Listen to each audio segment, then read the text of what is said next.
Agar siz pensiya yoshiga yaqinlashayotgan bo'lsangiz, ota-onangiz pensiya olayotgan bo'lsa, ish tajingizda uzilishlar bo'lsa yoki ish beruvchingiz maoshingizni konvertda bergan bo'lsa, bu video siz uchun juda muhim.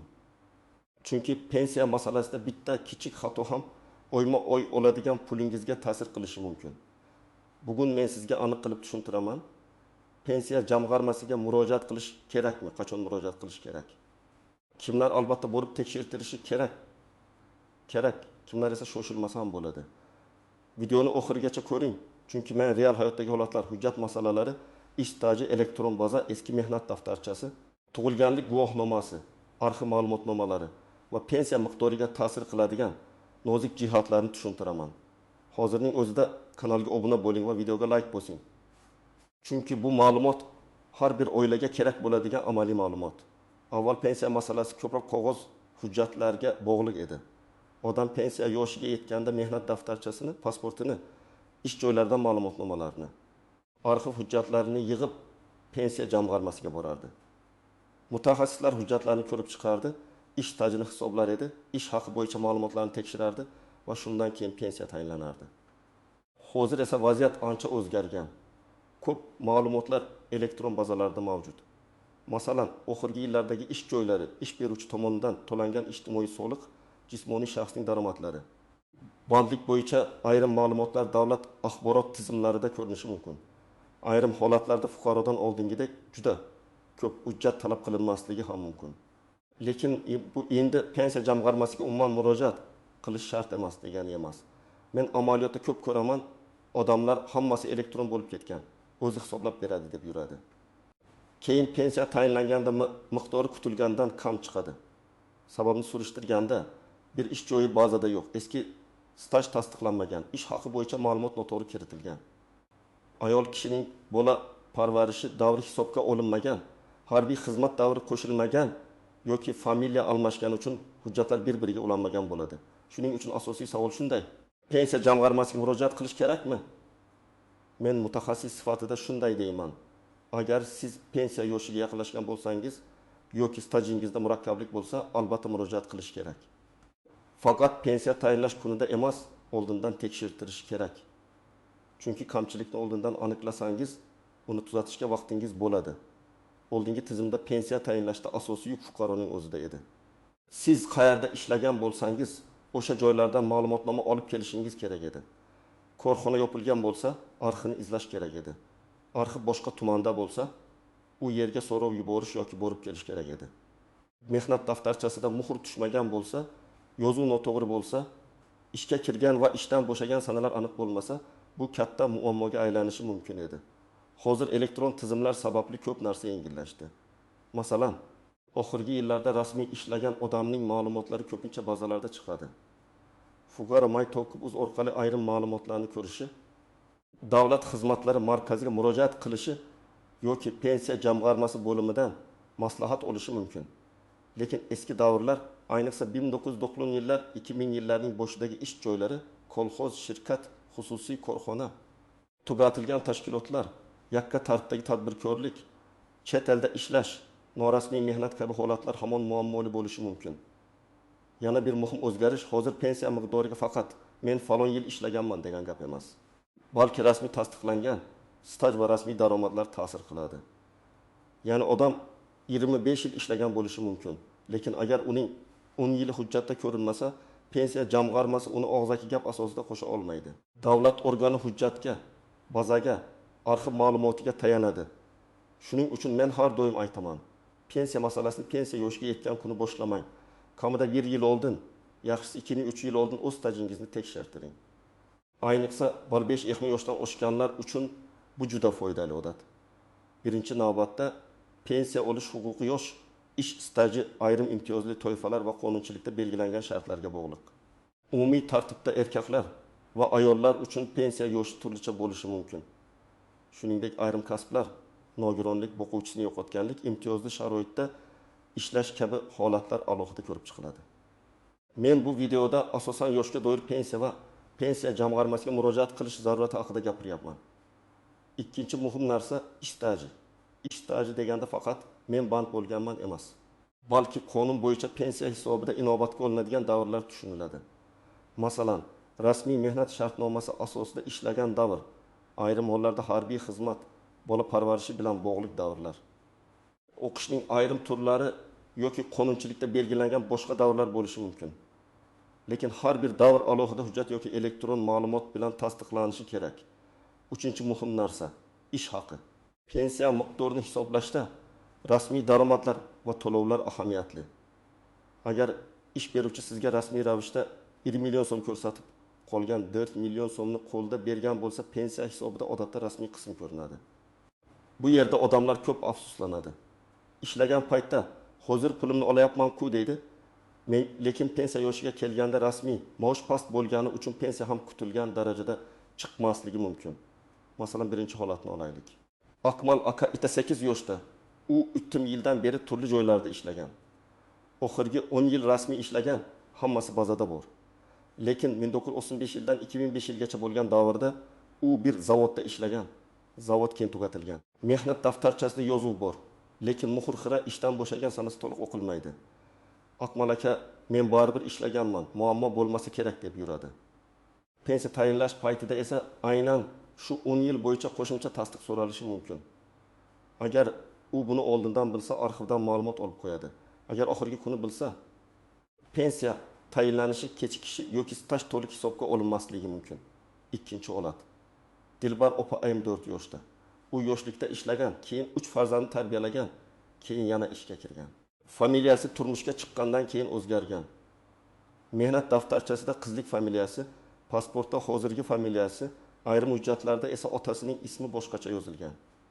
Bunday holatda pensiya jamg'armasi hujjatlar bir odamga tegishli ekanini aniq ko'rish kerak. Buning uchun nikoh guvohnomasi, familiya o'zgarganini tasdiqlovchi hujjat, tug'ilganlik guvohnomalari kerak bo'lishi mumkin. Dilbar opa oldindan murojaat qilsa, hammasini tartibga solib oladi. Uchinchi holat. Rustam ismli 35 yoshda hali pensiyaga ancha bor. U menga bu mavzu hali kerak emas deb o'ylashi mumkin. Lekin u 8 yildan beri xususiy firmada ishlaydi. Maoshining bir qismi kartaga, bir qismi naqd beriladi. Rasmiy hujjatda eng kam ish haqiga yaqin summa ko'rsatilgan. Bugun bu unga qulaydek ko'rinadi. Chunki qo'lga ko'proq pul olayotgandek tuyuladi. Lekin 20-25 yildan keyin pensiya hisoblanganda rasmiy daromadlar past bo'lgani uchun u zarar ko'rishi mumkin. Shuning uchun pensiya jamg'armasiga faqat pensiya yoshidagilar emas, yoshlar ham o'z mehnati rasmiylashtirilganini tekshirish nuqtai nazaridan qiziqish kerak. Quyidagi toifadagi odamlar pensiya jamg'armasiga yoki davlat xizmatlari orqali pensiya ma'lumotlarini tekshirtirishga albatta e'tibor berish kerak. Birinchi toifa pensiya yoshiga yo'q qolganlar. Bu eng muhim guruh. Chunki ularning vaqti o'z, lekin hali hujjatlarni to'g'rilash imkoniyati bor. Mehnat daftarchasi, arxiv ma'lumotlari, ish haqi ma'lumotlari, familiya o'zgarishi, harbiy xizmat, bolalar bilan bog'liq hujjatlar hammasi tekshirilishi kerak. Ikkinchi toifa bir nechta joyda ishlaganlar. Odam 5-6 korxonada ishlagan bo'lsa, har bir davr bo'yicha hujjat to'liq bo'lishi kerak. Bitta korxona tugatilgan, bittasi nomini o'zgartirgan. Bittasi boshqa tashkilotga qo'shilgan bo'lishi mumkin. Bunday holatda ma'lumotlarni topish vaqt oladi. Uchinchi toifa mehnat daftarchasida xatolik borlar. Masalan, sana ustidan tuzatish qilingan, muhr yo'q, imzo yo'q, lavozim yozilgan. Lekin ishga qabul qilish buyrug'i raqami yo'q, familiya noto'g'ri yozilgan. Bunday mayda ko'ringan xatolar keyin katta masalaga aylanishi mumkin. To'rtinchi toifa uzoq vaqt norasmiy ishlaganlar. Agar odam bozorda, qurilishda, xizmat ko'rsatishda, fermer xo'jaligida yoki boshqa joyda rasmiy shartnomasiz ishlagan bo'lsa, bu davr pensiya stajida ko'rmasligi mumkin. Bunday odam hozirdanoq rasmiy ishga o'tish, o'zini o'zi band qilish, yakka tartibdagi tadbirkor sifatida faoliyat yuritish yoki qonuniy shaklida to'lovlarni amalga oshirish masalasini o'ylash kerak. 5-toifa chet elda ishlaganlar. Chet elda ishlash davri har doim ham avtomatik pensiya stajiga qo'shilavermaydi. Bu davlatlar o'rtasidagi kelishuvlar, to'lovlar, hujjatlar va qonunchilikka bog'liq. Shuning uchun chet elda ishlagan odam, men 10 yil Rossiyada, Koreyada yoki Qozog'istonda ishladim, demak pensiyamga qo'shiladi deb o'ylamasligi kerak. Buni albatta oldindan aniqlashtirish lozim. 6-toifa imtiyozli sharoitda ishlaganlar. Masalan, og'ir, zararli, xavfli ishlab chiqarishlarda ishlaganlar, ayrim pedagoglar tibbiyot xodimlari yoki qonunchilikda belgilangan boshqa toifalar uchun alohida tartiblar bo'lishi mumkin. Lekin imtiyoz o'z-o'zidan berilmaydi. Ish sharoiti, lavozim, davr, tashkilot ma'lumotlari tasdiqlanishi kerak. Agar siz oxirgi yillarda doimiy ravishda rasmiy ishlayotgan bo'lsangiz, ish beruvchingiz sizni mehnat shartnomasi bilan rasmiylashtirgan bo'lsa, maoshingiz to'liq rasmiy ko'rsatilsa, elektron mehnat tizimlarida ma'lumotlaringiz to'g'ri bo'lsa, stajingizda katta uzilishlar bo'lmasa, sizda xavf nisbatan kamroq. Lekin bu ham umuman tekshirmang degani emas. Masalan, 30 yoshli odam hozir rasmiy ishlayotgan bo'lsa ham, may, to'qib, uz yoki tegishli elektron xizmatlar orqali mehnat ma'lumotlarini va ish beruvchining rasmiylashtirishini vaqti bilan tekshirsa foydali. Chunki xato qanchalik erta aniqlansa, tuzatish shunchalik oson bo'ladi. Bugun ishlayotgan korxona bor, buxgalter bor, kadrlar bo'limi bor. 25 yildan keyin esa bu korxona yopilgan bo'lishi mumkin. Eng katta xatolardan biri, odam faqat mehnat daftarchasiga ishonadi. Mehnat daftarchasi muhim hujjat. Lekin undagi yozuvlar aniq, to'g'ri va qonuniy rasmiylashtirilgan bo'lishi kerak. Agar yozuv shubhali bo'lsa, pensiya jamg'armasi qo'shimcha tasdiq so'rashi mumkin. Shuning uchun mehnat daftarchangizni hozir ochib ko'ring. Sanalar aniqmi? Muhrlar bormi? Ishga kirish va chiqish yozuvlari to'liqmi? Korxona nomi tushunarlimi? Ikkinchi nozik jihat arxiv ma'lumotnomalari. Ko'pchilik korxona yopilgan bo'lsa, hammasi yo'qoldi deb o'ylaydi. Aslida ko'p tashkilotlarning hujjatlari arxivga topshirilgan bo'lishi mumkin. Tuman yoki viloyat arxivlaridan, idoraviy arxivlardan ma'lumot olish mumkin. Lekin bu jarayon vaqt oladi. Ba'zan arxiv hujjatlarda ham ism, familiya xato bo'ladi. Lavozim boshqacha yozilgan bo'ladi. Yoki buyruq raqami topilmaydi. Shu sababli bu ishni oldindan boshlash kerak. Uchinchi nozik jihat, ayollarning familiya o'zgarishi. Qizlik familiyasi, turmushdagi familiya, ajrashgandan keyingi familiya, hujjatlardagi imlo farqlari pensiya hisobida muammo tug'dirishi mumkin. Masalan, bir hujjatda Gulnoza, boshqasida Gulnora yozilgan bo'lsa, bu oddiy xato ko'rinsa ham hujjatlarni bog'lash uchun tasdiq talab qilinishi mumkin. 4-nozik jihat ish haqi ma'lumotlari. Ba'zida staj bor, lekin ish haqi bo'yicha ma'lumot to'liq emas. Pensiya miqdori hisobida daromadlar muhim bo'lgani uchun ish beruvchining hisobotlari, soliq ma'lumotlari yoki arxivdagi ish haqi vedomoslari ahamiyatli bo'lishi mumkin. Agar odam yaxshi maosh olgan bo'lsa-yu, hujjatda past ko'rsatilgan bo'lsa, pensiyaga ta'sir qiladi. Eng alam qiladigani, buni 20 yildan keyin isbotlash qiyin bo'ladi. 5-nozik jihat yakka tartibdagi tadbirkorlar va o'zini o'zi band qilganlar. Faoliyat yuritishning o'zi yetarli bo'lmasligi mumkin. Kerakli tartibda ro'yxatdan o'tish va tegishli to'lovlarni amalga oshirish muhim. Men savdo qildim, men ustachilik qildim, men mijozlarga xizmat ko'rsatdim degan gaplar hujjatsiz pensiya stajiga aylanib qolmaydi. 6-nozik jihat pensiya tayinlangandan keyingi qayta hisoblash. Ayrim odamlar pensiya tayinlangandan keyin ham qo'shimcha hujjat topadi. Masalan, oldin topilmagan arxiv ma'lumoti keyin chiqib qoladi.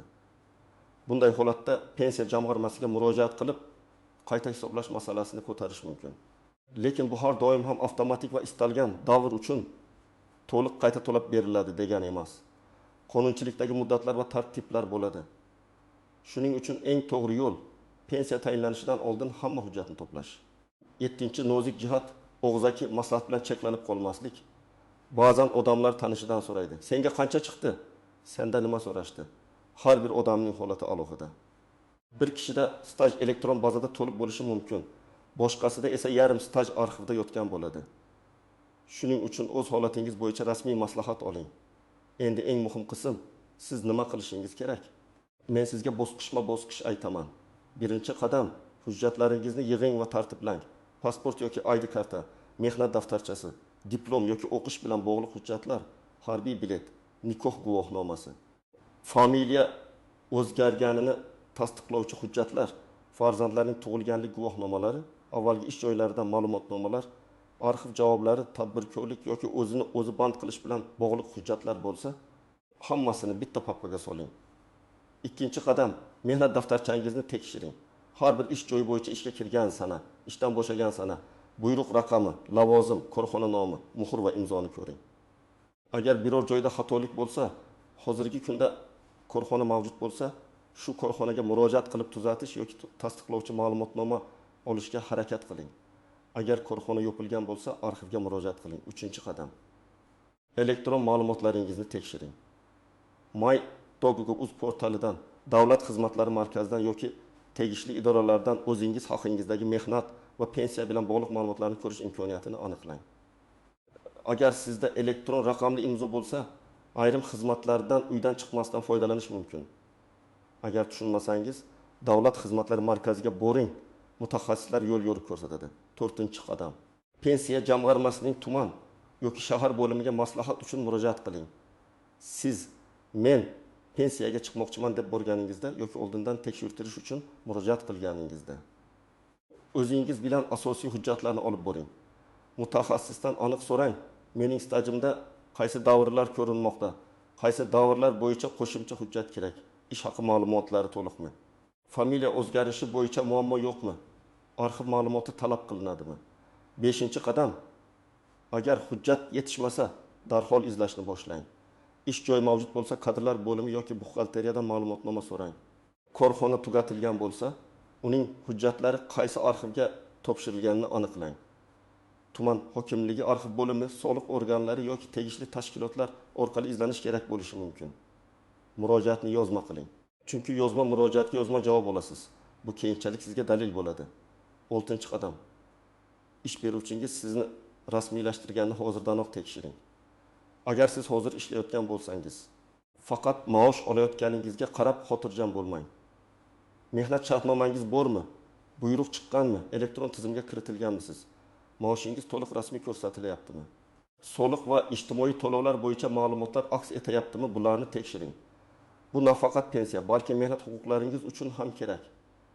7-qadam. Norasmiy daromaddan qoching. Men bilaman. Hayotda ko'p odamlar rasmiy qilsak soliq ko'payadi. Qo'lga kamroq pul tegadi deb o'ylaydi. Lekin pensiya, kasallik varaqasi, kredit olish, mehnat nizolari, ijtimoiy himoya masalalarida rasmiy daromad katta ahamiyatga ega. Bugungi qulaylik ertangi zarar bo'lib qaytmasligi kerak. 8-qadam. Arizani to'g'ri yozing. Agar pensiya jamg'armasiga murojaat qilsangiz, arizada murojaat maqsadini aniq yozing. Masalan, mening pensiya tayinlash uchun zarur bo'lgan ish stajim va mavjud ma'lumotlarimni tekshirib berishingizni so'rayman. Yoki pensiya yoshiga yetgan bo'lsangiz, yoshga doir pensiya tayinlashni so'rayman. Agar qo'shimcha hujjat topshirayotgan bo'lsangiz, arizada qaysi davrga oid hujjat ekanini ko'rsating. 9-qadam. Har bir topshirilgan hujjatning nusxasini saqlang. Asl hujjatni berganingizda ehtiyot bo'ling. Nusxa qildiring. Qabul qilinganligi haqida belgi yoki ro'yxat oling. Murojaat raqamini saqlang. Bu oddiy tartib, lekin keyin men topshirgandim degan bahslarning oldini oladi. 10-qadam. Javobni tekshiring va tushunmagan joyingizni so'rang. Pensiya hisob kitobi siz uchun tushunarsiz bo'lishi mumkin, lekin siz savol berishga haqlisiz. Qaysi stajlar qo'shildi, qaysi biri qo'shilmadi, nima uchun qo'shilmadi, qaysi hujjat kerak, qayta ko'rib chiqish mumkinmi, bularni aniqlashtiring. Agar qarordan norozi bo'lsangiz, belgilangan tartibda yuqori turli tashkilotga yoki sudga murojaat qilish imkoniyatlari mavjud. Tasavvur qiling, Sobir aka Oltimun yoshga yaqinlashdi. U 1992-1990 yillarda kichik xususiy korxonada ishlagan. Korxona allaqachon yo'q. Mehnat daftarchasida yozuv bor, lekin korxona muhri juda xira. Agar Sobir aka pensiya yoshiga yetganda birdan murojaat qilsa, u arxiv izlab vaqt yo'qotadi. Agar u 2 yil oldin murojaat qilsa, arxivdan tasdiq oladi va pensiyasi vaqtida tayinlanadi. Yana bir misol. Malika opa 20 yil maktabda ishlagan, keyin xususiy o'quv markazida ishlagan. Maktabdagi davri yaxshi tasdiqlangan, lekin xususiy markaz uni rasmiylashtirmagan. Malika opa o'sha yillarni ham ishladim-ku deb hisoblaydi. Lekin pensiya hisobida rasmiy hujjat bo'lmasa, muammo paydo bo'ladi. Bu holat boshqalarga saboq. Ishga kirganingizda faqat kelishilgan maoshni emas, rasmiy shartnomani ham so'rang. Yana bir holat. Bahodir aka harbiy xizmatni o'tagan, keyin ishlab ketgan. Pensiya masalasida harbiy xizmat davri hisobga olinishi mumkin bo'lgan holatlar bor, lekin u harbiy biletini yo'qotgan. Agar oldindan harbiy komissariyat yoki tegishli arxiv orqali ma'lumot tiklasa, pensiya tayinlashda muammo kamayadi. Agar oxirgi kunda izlasa, asabiylashadi, vaqt ketadi. Demak, pensiya jamg'armasiga murojaat qilish kerakmi? Mening javobim: ha, ayniqsa pensiya yoshiga yaqinlashgan bo'lsangiz, ish stajingizda uzilishlar bo'lsa, eski ish joylaringiz ko'p bo'lsa, mehnat daftarchangizda xatolar bo'lsa, familiyangiz o'zgargan bo'lsa, chet elda yoki norasmiy ishlagan bo'lsangiz, albatta murojaat qiling va oldindan tekshirtiring. Bugun qilinadigan eng to'g'ri ish hujjatlarini tartibga solish, elektron ma'lumotlarni tekshirish, pensiya jamg'armasidan maslahat olish va yetishmayotgan tasdiqlarni vaqtida yig'ish. Pensiya bu faqat keksalikdagi pul emas, bu sizning yillar davomida qilgan mehnatingizning huquqiy natijasi. Shuning uchun unga beparvo qarash mumkin emas.